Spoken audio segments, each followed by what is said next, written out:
इस उपन्यास को लिखने की बात पिछले कई वर्षों से दिमाग में चल रही थी। पिछले 4-5 वर्षों के दौरान अनुसूचित होने की मानसिकता के प्रति संवेदना का जन्म हो जाने पर ही कलम उठाने का साहस हुआ। सच पूछिए तो जातियां अनुसूचित नहीं होती, मानसिकता होती है। विकसित होते समाज में अपेक्षाएं और इच्छाएं वेगवती नौकाएं हो जाती हैं। वे सतह पर आबाद बहना चाहती हैं। ऐसे में कुछ नौकाओं के पालों से हवा निकाल दी जाए तो वे यात्राएं परिशिष्ट मात्र रह जाती हैं। एक भ्रम हो सकता है कि जो कुछ इस उपन्यास में है वे सब वहीं पर घटित हुआ है जहां मैं हूं। वास्तव में एक ऐसी ही संस्था इस कथानक के विकास का माध्यम हो सकती थी जो उच्च और श्रेष्ठतम शिक्षा का केंद्र हो। ये संस्था कोई भी हो सकती थी, लेकिन मनुष्य के पास अपने ही घर या नाम के उपयोग का अधिकार होता है।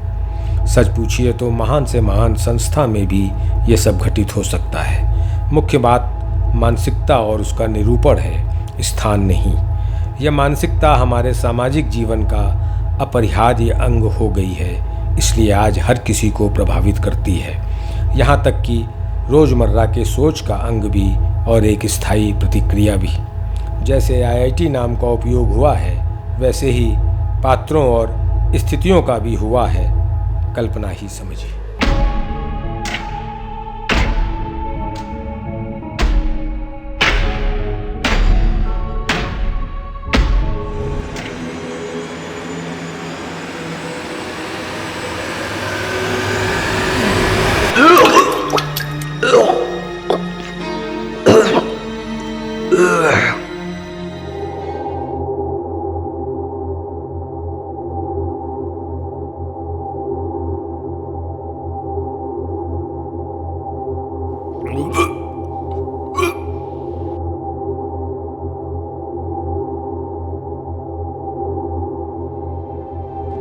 अरे बाबू, जरा नीचे से ठेल दो तो हम फंदा ढीला कर दें। साहब ऊपर चढ़कर रस्सी तो खोल दीजिए। साहब आप ही से कह रहे हैं। ये भी साली कोई नौकरी है? जात बिरादरी की कोई कदर ही नहीं करता। सब के सब एक हो गए साले। माफ कीजिएगा दरोगा साहब, आपने इस्तीफा देगा कहीं कदा बाची जाके, फिर कोई नहीं कहेगा कि कहीं लाश उतारी जाके।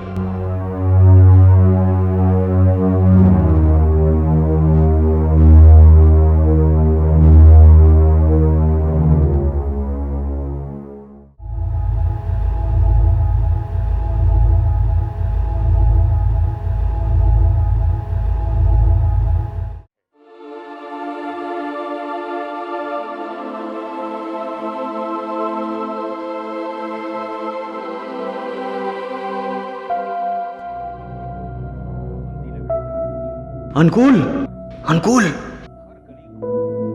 इधर इधर आ।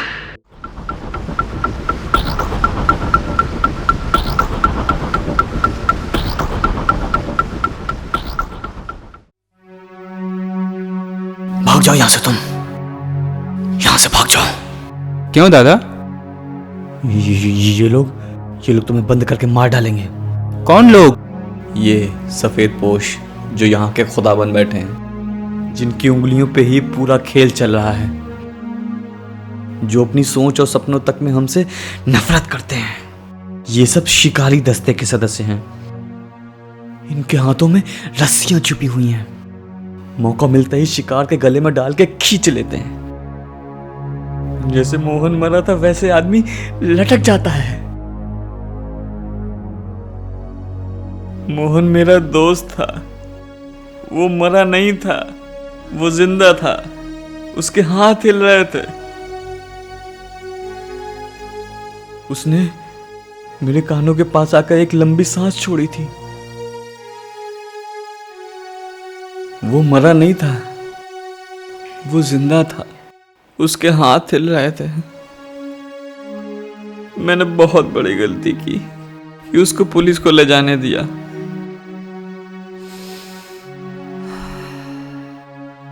ये सब मिले हुए हैं। उस दिन अगर पुलिस न ले गई होती उसको, तो उनकी रस्सी बेअसर साबित हो जाती। फिर लोग उनसे डरना ही छोड़ देते। इसीलिए उन्होंने मोहन को जिंदा जलवा दिया। जिंदा जलवा दिया मोहन को। और ये सब मैं जानता हूं। ये सब मैं जानता हूं, इसीलिए मुझे बीमारी का बहाना करके यहां बंद कर रखा है। मुझे कुछ हुआ नहीं है। तुम भाग जाओ, तुम भाग जाओ, नहीं तो ये लोग तुम्हें भी रस्सी बांध के लटका देंगे। तुम भाग जाओ, तुम भाग जाओ। रस्सी आ रही है। अनुकूल तुम भाग जाओ, अनुकूल भाग जाओ तुम। रस्सी आ रही है, रस्सी आ रही है। तुम लोग कौन होते हो उन्हें रोकने वाले? जहर का इंजेक्शन लिए घूम रहे हो। वो रस्सी देखो, लो लो, जंगला भी जोर जोर से हिलने लगा। मैं तुम लोगों से नहीं डरता, नहीं डरता मैं तुम लोगों से। तुम झटका देकर रीढ़ की हड्डी तोड़ देते हो। मोहन की गर्दन तुम ही ने तोड़ी थी। उसने कहा था मुझे ना जलाओ, मुझे ना जलाओ।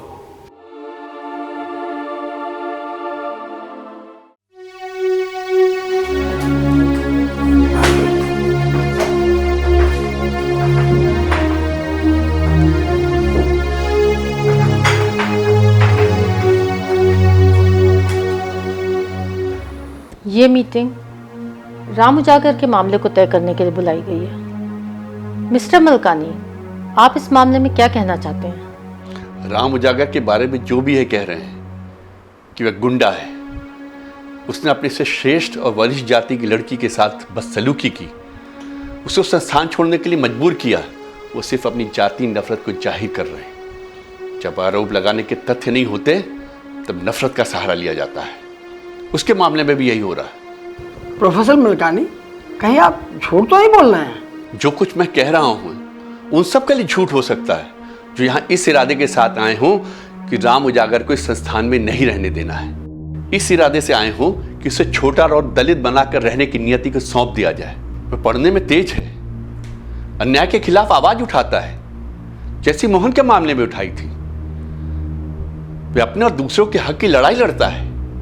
और यह सब उन लोग को पसंद नहीं जिनके यहाँ जन्मजात खूंटे खड़े हैं। प्रोफेसर मलकानी, यह आपका कुतर्क है। आखिर आप कैसे दो इतने अधिक फर्क वाले लोगों को बराबरी के दर्जे पर रख सकते हैं? यह कुतर्क नहीं, सच्चाई है। क्या यह सच नहीं है कि जो लोग राम उजागर को दबाकर रखना चाहते हैं वो हमारे साथ भी वैसे व्यवहार करना चाहते हैं? हम उनकी नजरों में पढ़े लिखे वैज्ञानिक लेकिन धन का भूखा मजदूर समझते हैं। जब उनको जरूरत होती है तो हमें दिहाड़ी मजदूर की तरह बुला लेते हैं और हम लोग खुशी खुशी दौड़े हुए चले जाते हैं। वो हमसे कस कर काम कराते हैं और फिर डॉलर में भुगतान कर देते हैं और हम फालिज मारे हुए इंसान की तरह बैरंग वापस आ जाते हैं। राम उजागर ने आखिर ऐसा क्या किया कि आप लोग उसका पूरा कैरियर बर्बाद करना चाहते हैं? बीमारी से ठीक होने के बाद भी आप उसे संस्थान में क्यों नहीं लेना चाहते? उसने आपके साथ गुंडाई की या आपके साथ गुंडाई की? यहां पर एक भी प्रोफेसर बता दे कि उसने उसके साथ मिसबिहेव किया है, मैं अभी इसी वक्त सब कुछ छोड़ के चला जाऊंगा। क्या बात है दादा? नहीं, कुछ नहीं।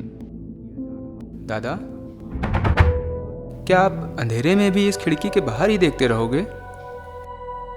वैसे क्या देखा करते हो आप वहां? हमें तो बस अंधेरों में ही देखना है।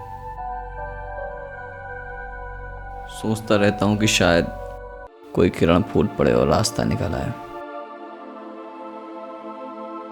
लेकिन कहाँ कुछ ऐसा होना है जानता हूं, लेकिन मन बहलाने के लिए सोचता हूं कि शायद ऐसा हो जाए। होगा दादा, धीरज रखिए। धीरज का कोई मतलब नहीं है।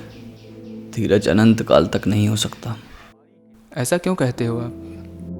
निराशा का एक कण भी अंदर बैठ जाता है तो धीरे धीरे निराशा एक चट्टान बन जाती है।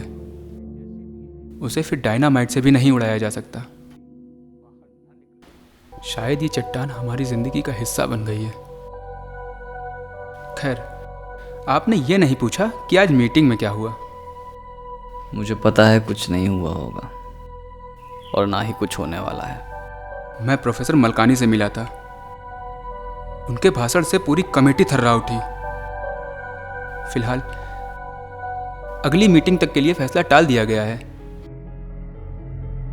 अगली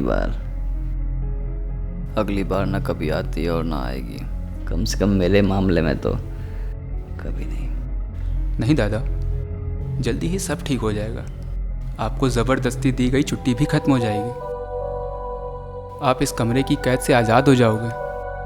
हमारे साथ पढ़ोगे, लिखोगे और घूमोगे।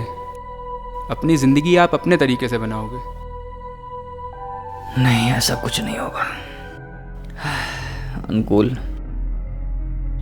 एक काम करना, कल एक अंतर्देशी ले आना। बाबू को चिट्ठी लिखनी है। किसी रोज प्रोफेसर मलकानी से भी मिलने जाना है। उनसे कहूंगा कि कोई छोटा मोटा काम हो तो दिला दें। ऐसे कब तक चलेगा? अपना खानदानी काम करूंगा, लेकिन घर वापस नहीं जाऊंगा। बाबू से पैसे भी नहीं मांगूंगा। जैसे कटेगी काटूंगा, लेकिन घर वापस नहीं जाऊंगा। छोड़िए दादा, मैं लाइब्रेरी जा रहा हूँ, जल्दी आता हूँ। मैं एक ऐसी यात्रा पर जा रहा हूँ जिसका रास्ता और स्वरूप आरंभ में किसी भी यात्री को पता नहीं होता।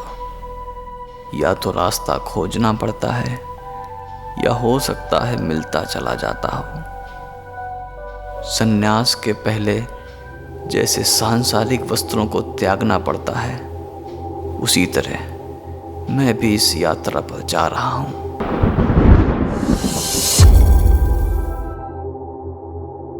मेरा जाना स्वेच्छा से है, किसी घृणा या शिकायत के कारण नहीं।